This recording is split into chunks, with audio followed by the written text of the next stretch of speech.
بسم اللہ الرحمن الرحیم۔ السلام علیکم دوستو، میں ایک آج نئی ویڈیو کے ساتھ آپ لوگوں کے سامنے حاضر ہوا ہوں۔ آج میں ملکی اعلیٰ عدلیہ کے حوالے سے کچھ وہ چیزیں جو ماضی کا ایک حصہ رہا ہے اس کو یہاں پہ پیش کرنا چاہ رہا ہوں کہ اعلیٰ عدلیہ کو ڈکٹیٹروں نے اور سول حکمرانوں نے کس طرح اپنے مقاصد کے لیے استعمال کیا ہے اور کون سے ججز نے حکمرانوں کے سامنے ایک دیوار بن کے کھڑے رہے ہیں۔ پہلی بات تو یہ ہے کہ ڈکٹیٹر ضیاء الحق نے جس طرح ملک میں مارشل لا لگا کے 77 میں ایک منتخب وزیر اعظم جس نے ملک کو 73 کا آئین متفق دیا شہید ذوالفقار علی بھٹو کو، اس کو اقتدار سے نہ صرف ہٹایا بلکہ ایک جھوٹے مقدمے میں اس کو پھانسی پہ لٹکایا۔ اس کے بعد سپریم کورٹ کے ججوں نے اس بات کا اعتراف کیا کہ یہ ذوالفقار علی بھٹو کا جوڈیشل قتل تھا، لیکن بدقسمتی سے آج تک ذوالفقار علی بھٹو کی قبر کو تو انصاف نہیں ملا۔ سپریم کورٹ میں اس وقت بھی وہ ریفرنس پڑا ہوا ہے۔ پیپلز پارٹی کی موجودہ قیادت نے آج تک اس ریفرنس کی سماعت کے لیے سپریم کورٹ سے نہ تو درخواست کیے اور نہ ہی اس کی کوئی پیروی کی ہے۔ اس کے بعد ضیاء الحق نے 1985 میں ایک غیر جماعتی انتخابات میں محمد خان جونیجو کے قیادت میں بننے والی سول حکومت کو بھی 1988 میں اقتدار سے ہٹا دیا اور جونیجو صاحب تو خاموشی سے چلے گئے، لیکن 17 اگست کو ضیاء الحق کا جہاز بہاولپور میں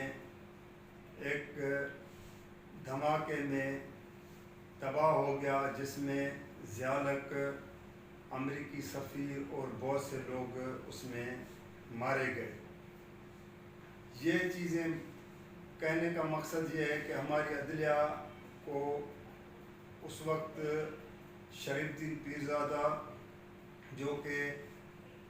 ضیاء الحق کے ساتھ بھی ایک آئینی قانونی ماہر کے طور پہ اس کو مشورے دیتا رہا، لیکن بعد میں جنرل مشرف کا زمانہ جب شروع ہوا تو اس سے پہلے 1997 میں نواز شریف ملک کے دوسری مرتبہ وزیر اعظم بنے تو اس نے آتے ہی ملک میں اپنے فیصلے نافذ کرنا شروع کر دیا اور اس کی خواہش تھی کہ میں ملک کا امیر المومنین بن جاؤں اور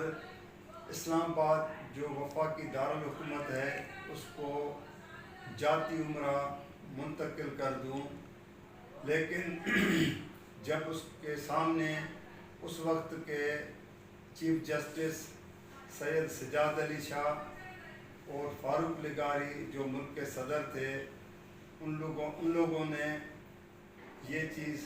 اس چیز کو محسوس کیا کہ یہ اقدامات اس کے غیر آئینی ہیں، تو نواز شریف نے اپنی پارٹی کے کارکنوں کو نہ صرف پنجاب ہاؤس اسلام آباد میں جمع کرایا بلکہ سپریم کورٹ پر فزیکلی حملہ کیا،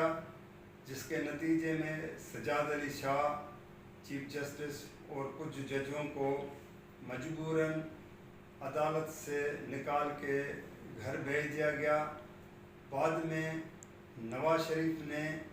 اپنے چہیتا ریٹائر جسٹس